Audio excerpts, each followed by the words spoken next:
RS power మీడియాకు స్వాగతం. అంబేద్కర్ చరిత్రను తుడిచిపెట్టే కుట్రలు మల్లికార్జున ఖార్గే.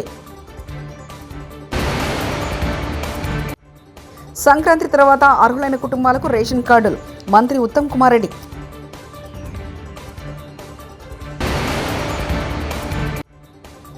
సీఎం చంద్రబాబు ఆధ్వర్యంలో కేబినెట్ సమావేశం.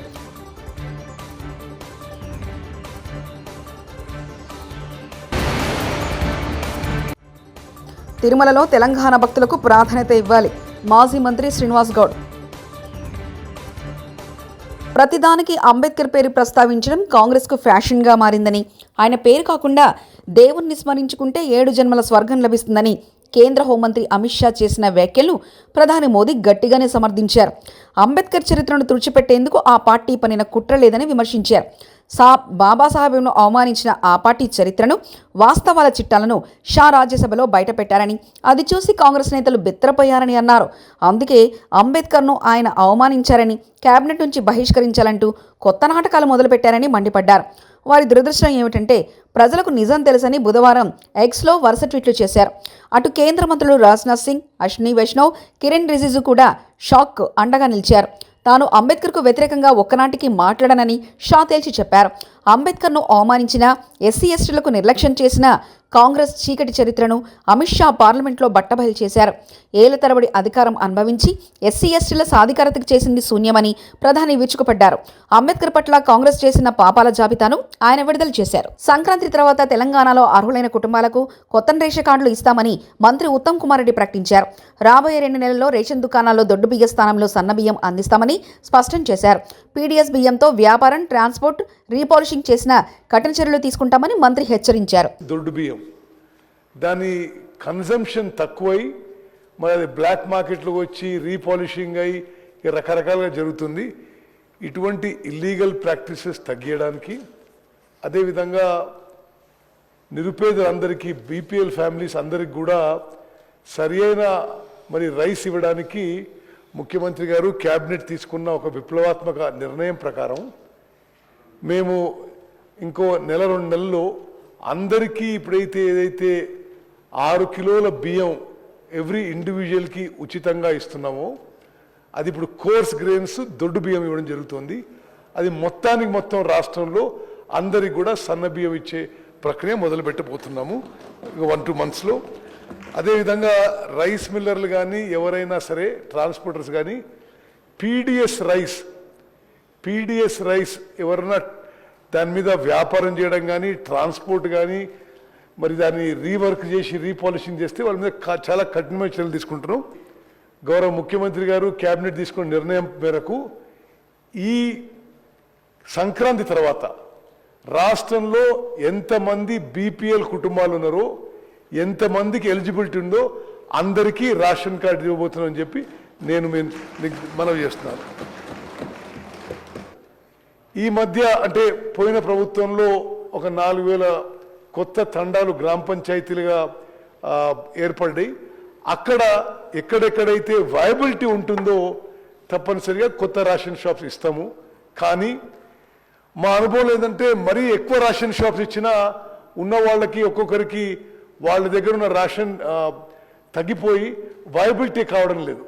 సో అందుకోసమే మరి మేము ఎక్కువ రేషన్ షాపులు ఇవ్వడానికి మాకు ఎటువంటి ప్రాబ్లం లేదు. కానీ రేషన్ షాప్ ఎవరికైతే ఇస్తామో వాళ్ళకి వయబిలిటీ ఉండే విధంగా కూడా చూసుకోవాల్సిన అవసరం ఉంది. కాబట్టి అది పరిశీలన చేస్తున్నామని చెప్పి మనవి చేస్తూ స్పీకర్ గారికి ధన్యవాదాలు.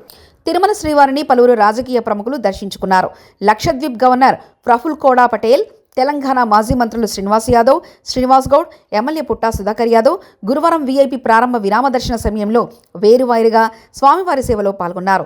తిరుమల తిరుపతి దేవస్థాన ఆలయ అధికారులు వారికి స్వాగతం పలికి దర్శన ఏర్పాట్లు చేశారు. తిరుమలలో తెలంగాణకు చెందిన భక్తులు, ప్రజాప్రతినిధులు, వ్యాపారవేత్తలపై తిరుమల తిరుపతి దేవస్థానం చిన్నచూపు చూస్తుందని మాజీ మంత్రి శ్రీనివాస్ గౌడ్ ఆరోపించారు. తిరుమలలో తెలంగాణ నాయకులు ప్రజలను సమానంగా చూసేలా సీఎం చంద్రబాబు చొరవ తీసుకోవాలని కోరారు.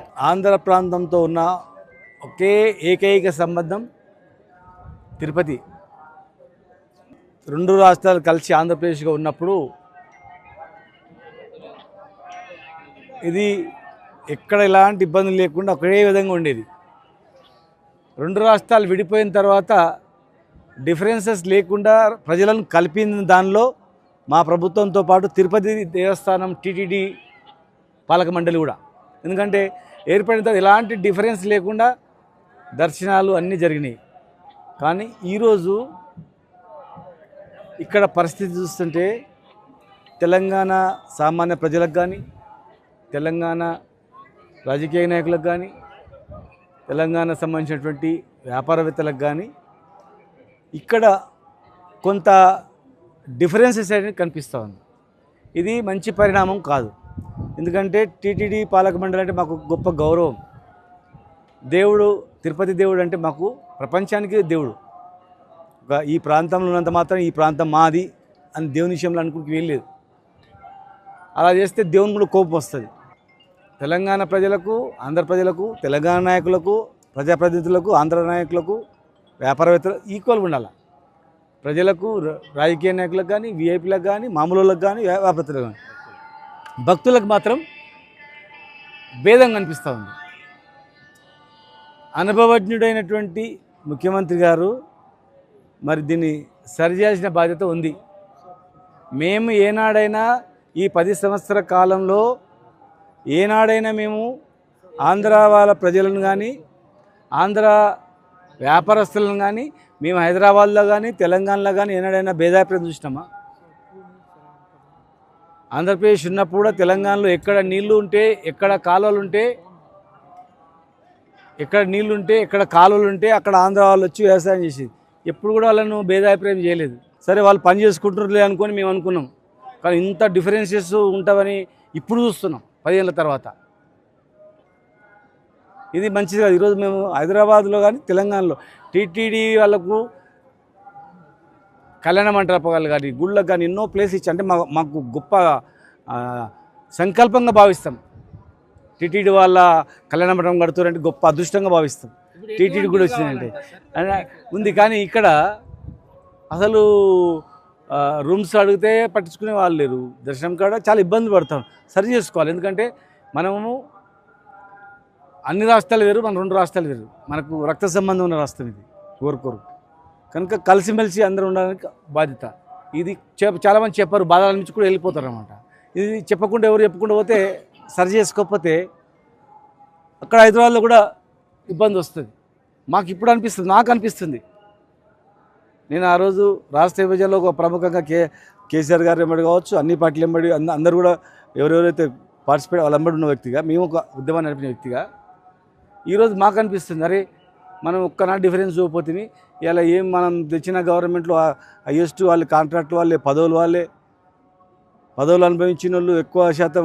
మేము ఇప్పటి వరకు 26,298 కోట్లు వడ్డీ కట్టామంటూ డిప్యూటీ సీఎం బట్టి విక్రమార్క తెలిపారు. కట్టింది 26,298 కోట్లు. ముఖ్యమంత్రి చంద్రబాబు నాయుడు నేతృత్వంలో గురువారం ఉదయం 11 గంటలకు కేబినెట్ సమావేశం ప్రారంభం కానుంది.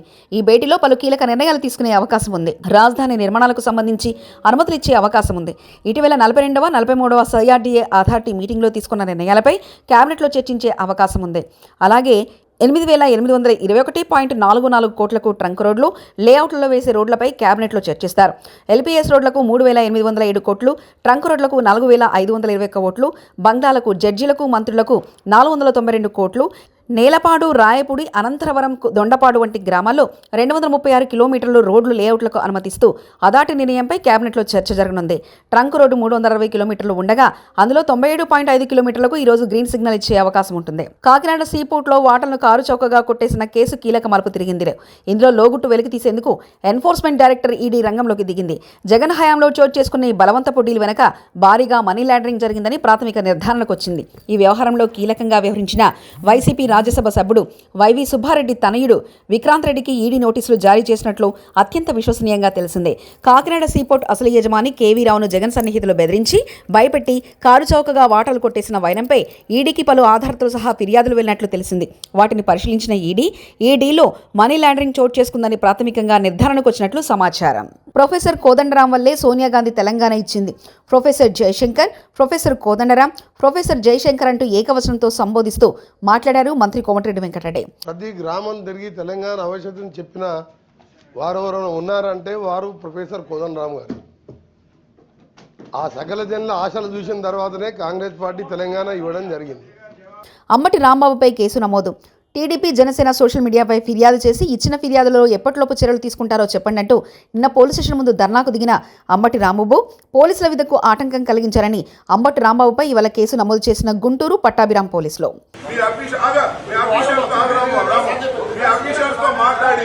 మాకు దీనికి సమాధానం ఎప్పుడు చెప్తారో చెప్పండి, మేము వెళ్తాం. మళ్ళా వచ్చిన సందేహం చేస్తాం. చెప్పండి, తక్షణమే చెప్పండి. చెప్పండి, 19వ తారీఖు నేను ఇచ్చా. నేను వచ్చి ఇచ్చానా లేదా? ఏది 14 రోజులు చేయాలి. పోలీసు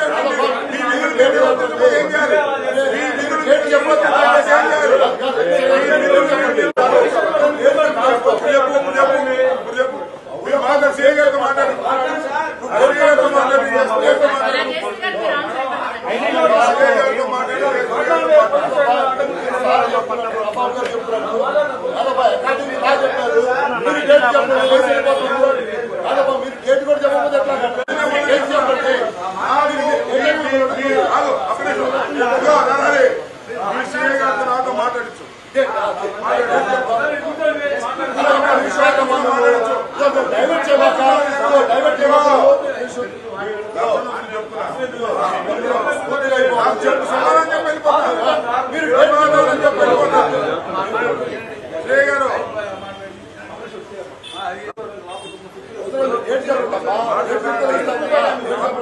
గారు. 19వ తారీఖున నేను కంప్లైంట్ ఇచ్చాను.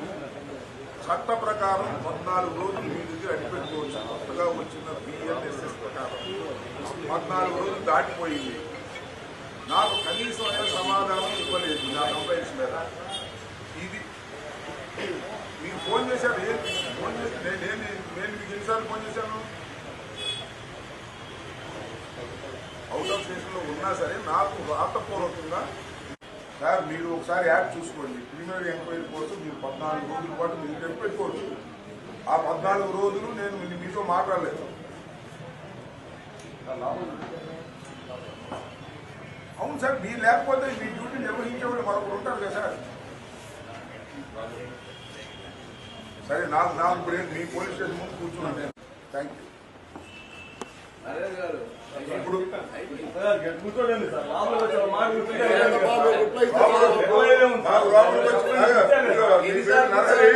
మేము లోపలికి వచ్చి కూర్చుంటే నువ్వు కాఫీ ఇప్పిస్తే నువ్వు ఈ స్టేషన్ లో ఉండదు. నేను మంత్రిగా ఉండి నేను వచ్చి కంప్లైంట్ ఇస్తే ఆ కంప్లైంట్ ని మీరు పట్టించుకోకుండా పక్కన పారేస్తే ఏం చేయాలి మిమ్మల్ని? నాకు అర్థం కాదు. చట్టం పనిచేస్తుందా లేదా ఈ రాష్ట్రంలో? ఏమైపోయింది? 2 రోజులు టైం ఇచ్చారు, 2 రోజులు ఇకపోతే నేను ఒక మాట చెప్తాను. నేను మాజీ మంత్రి న్యాయవాదిని వదిలిపెట్టాను. ఈ కేసు ఏదో ఒక విధంగా చేయకపోతే మీరు చట్ట ప్రకారం నన్ను డిస్పోజ్ చేయకపోతే నొప్పుకో లాజికల్ గా ఎండ్ కావాలి. 21వ తారీఖు మళ్ళా మేము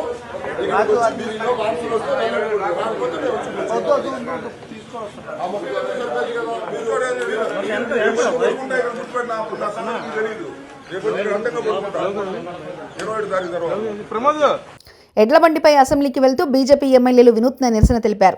రైతులకిచ్చిన హామీలను కాంగ్రెస్ ప్రభుత్వం నెరవేర్చలేదని ఆరోపిస్తూ నిరసన తెలుస్తూ 2 లక్షల రుణమాఫీ జరగలేదని, సభలో రైతులపై చర్చ జరగడం లేదని విమర్శించారు.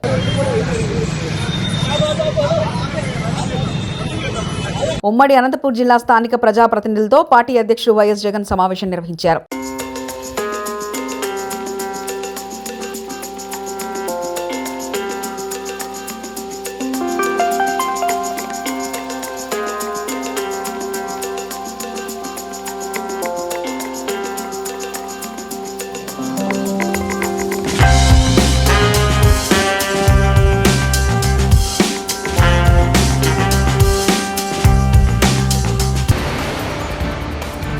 అంబేద్కర్ చరిత్రను తుడిచిపెట్టే కుట్రలు మల్లికార్జున ఖార్గే.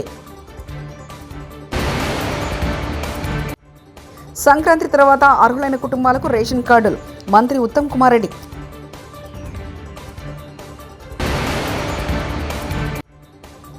సీఎం చంద్రబాబు ఆధ్వర్యంలో కేబినెట్ సమావేశం.